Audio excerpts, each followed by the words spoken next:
I'm Chance Storland, and this is The Docket, our weekly interview program covering law and crime in San Antonio from expressnews.com, brought to you today by the law offices of Pat Maloney. And as always, joined now by my good friend and co-host, San Antonio Express News courts and crime reporter Elizabeth Zavala. Always great to have you here on the program, Liz. We are having a sort of a rewind to something that we've talked about a lot here. This is just a different color of what we've already been discussing. We're talking about a really horrific killing of a man, but it's a different trial. Tell me about it. Yes, this is the retrial of Gabriel Moreno. He is the cousin of Daniel Moreno Lopez, who was, we've talked about before. And Chance, this is a 4-year-old murder case that has been through court proceedings before. Jose Luis Menchaca was the cousin of Daniel Lopez's girlfriend, Candy Dominguez. And in September of 2014, Jose Luis Menchaca and his girlfriend were lured to the home that Daniel Lopez shared with his girlfriend.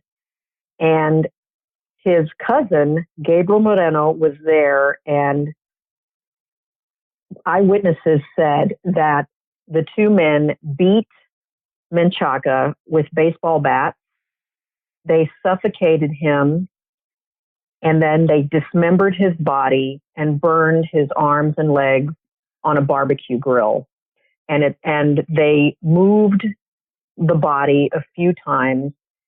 In one of those instances, the remains of Menchaca were found, and then these arrests happened. Now, as you mentioned, Elizabeth, there are multiple people involved with this crime. So Daniel Lopez, we've talked about before, convicted earlier this year, recently was sentenced to life in prison. And as I'm sure you remember, there was some big security concerns about what was going to possibly happen in the courtroom. Yes, what's really interesting about these two men, they both had mistrials, which was why we had another opportunity to speak about Daniel Lopez and why we're speaking about Gabriel Moreno now. But just to recap about that, when Daniel Lopez was convicted earlier this year, he freaked out, and the entire court broke into chaos, and there had to be a lot of deputies in the courtroom to keep him from punching his attorney. And basically, there was just a security risk because he was not happy with the way the trial ended and that he had been convicted. So, we had a big security presence in the sentencing. And what happened there was that even the district attorney's office, prior to the sentencing, which eerily started on Halloween, the district attorney's office had urged all non-essential personnel to stay away from the courtroom. And they cited Daniel Lopez's extensive criminal history and also reminded them at that time that he had to be physically restrained when the jury returned its guilty verdict. And Chance, if you recall, there were about 11 Bexar County Sheriff's deputies in that courtroom. And there were 2 of them that were armed with rifles and several undercover officers who were on guard. And during this 2.5-day sentencing, Daniel Lopez had to be put in the jury box. Now, the jury convicted him, but Lopez had decided that he wanted Judge Ron Rangel to sentence him. So there was no jury in the courtroom at the time. So Daniel Lopez sat by himself in the jury box And he was surrounded basically by all of these law enforcement officers. And again, two of them armed with the long guns and rifles. They were SWAT officers, because what courthouse observers told me was that Daniel Lopez was believed to have plans to, quote, make national news in that courtroom during his sentencing. And, thankfully, we did not see that occur. There were he shot the finger to media in the courtroom. Daniel Lopez did. But when he was sentenced by Judge Rangel, he did blow the gallery a kiss on his way out. So we did not have that. Thank goodness that authorities had the security in the courtroom, because there were revelations that on many occasions Lopez tried to smuggle a shank into the courthouse, either in his shoes, or I had also heard that there were shank-like weapons that were even found taped to the underside of the tables that prosecutors and defense attorneys use in the courtroom. So this was a pretty serious situation that thankfully Bexar County law enforcement had under control. Now, that might have been the only thing that we've talked about recently about Daniel Lopez, and that still would have been a very interesting story to hear, and it certainly was for me to hear that from you. But that wasn't the only thing. There was a revelation in that sentencing that another person had been killed months before, Jose Luis Menchaca. Remind me of those details, and then I'm wondering if that will come up in this retrial. Yes, Chance. This was something that no one had ever heard of until that particular day in court, that apparently months before Jose Luis Menchaca was killed, the way he was killed, Daniel Lopez had a girlfriend, and her name was Dominique Hernandez. And this, I'm talking about maybe 2 to 3 months before the Menchaca killing.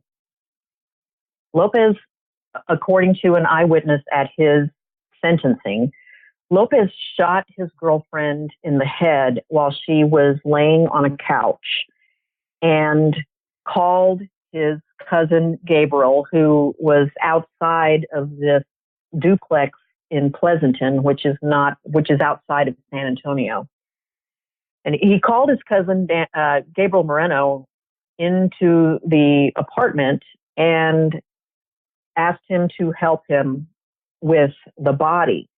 So what ended up happening was this eyewitness testified that Daniel Lopez and Gabriel Moreno moved Hernandez's body to Daniel Lopez's sister's home on the west side of San Antonio and cut up her body, and the pair burned her remains in a barbecue grill, and then took what was left in the grill itself and drove around San Antonio, throwing remains and ashes and bones and everything else that you can imagine that was inside that barbecue pit, just throwing them out as they were driving down the highway.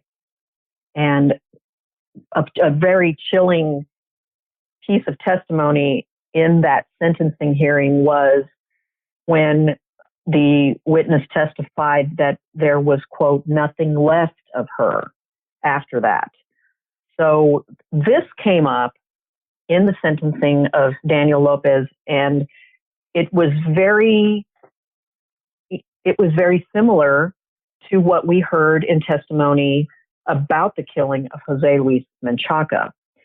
So I would say that when the trial starts tomorrow, Friday, it's possible that Gabriel Moreno, that this particular piece could be brought into Gabriel Moreno's trial, but it probably may come up during the sentencing portion, much like it did for Daniel Lopez, because this particular case has not even been indicted. There's not been any sort of indictment.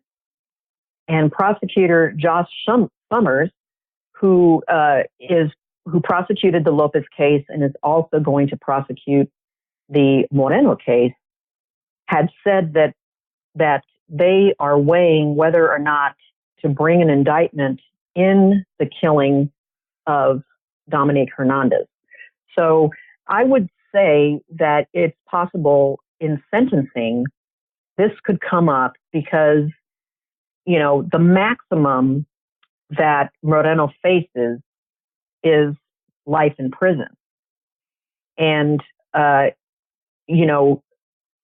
life in prison is really considered to be 60 years. So like in Daniel Lopez's case, he was sentenced to life, and he is going to be eligible for parole after he serves half of that sentence, or 30 years. So, but just because one is eligible for parole doesn't mean that they would get it automatically. It just means that they're eligible. So there's a lot of factors that have to come into play before someone is actually granted parole. You're listening to The Docket, a new weekly interview program covering law and crime in San Antonio from expressnews.com, brought to you by our sponsor, the law offices of Pat Maloney.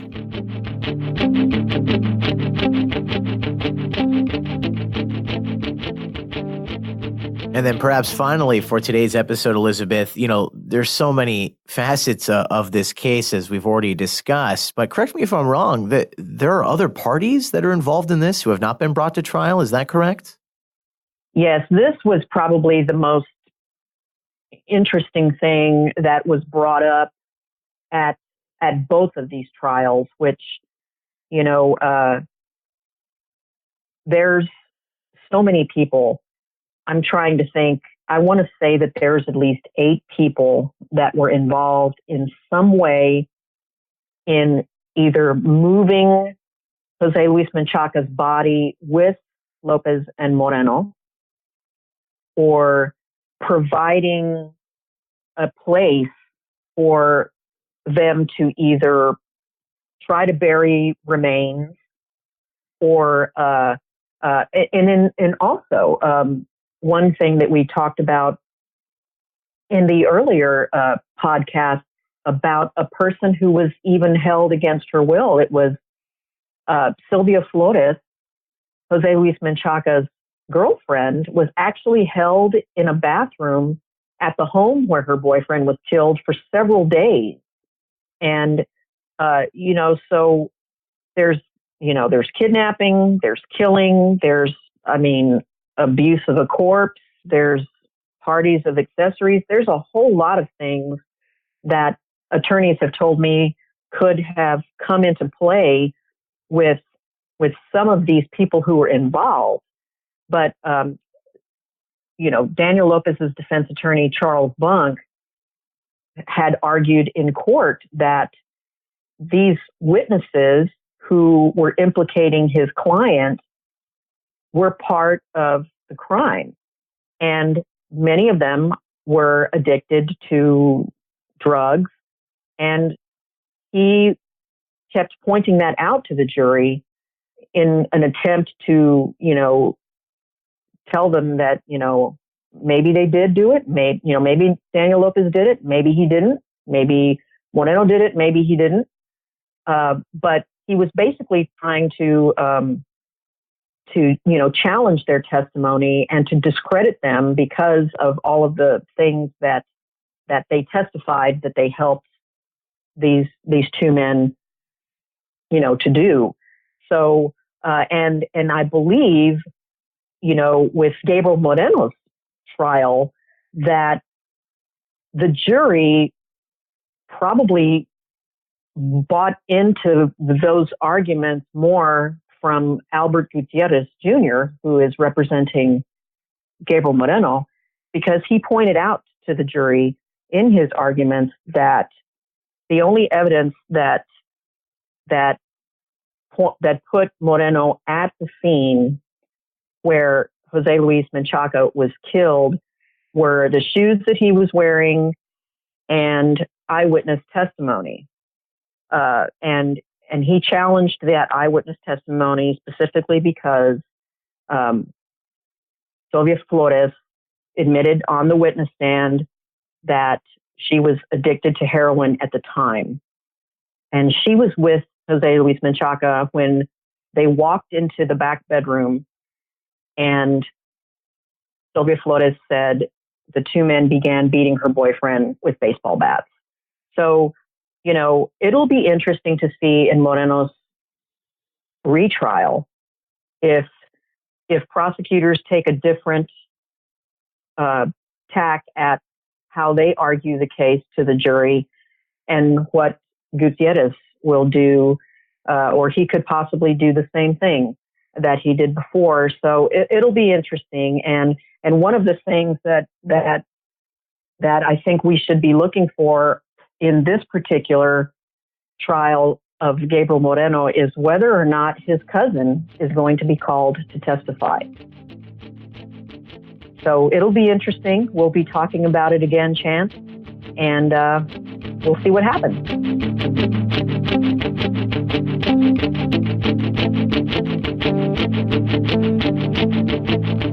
And a big thank you to San Antonio Express News courts and crime reporter Elizabeth Zavala for joining me for today's episode of The Docket, our weekly interview program covering law and crime in San Antonio from expressnews.com, brought to you today by the law offices of Pat Maloney. For the San Antonio Express News, I'm Chance Dorland.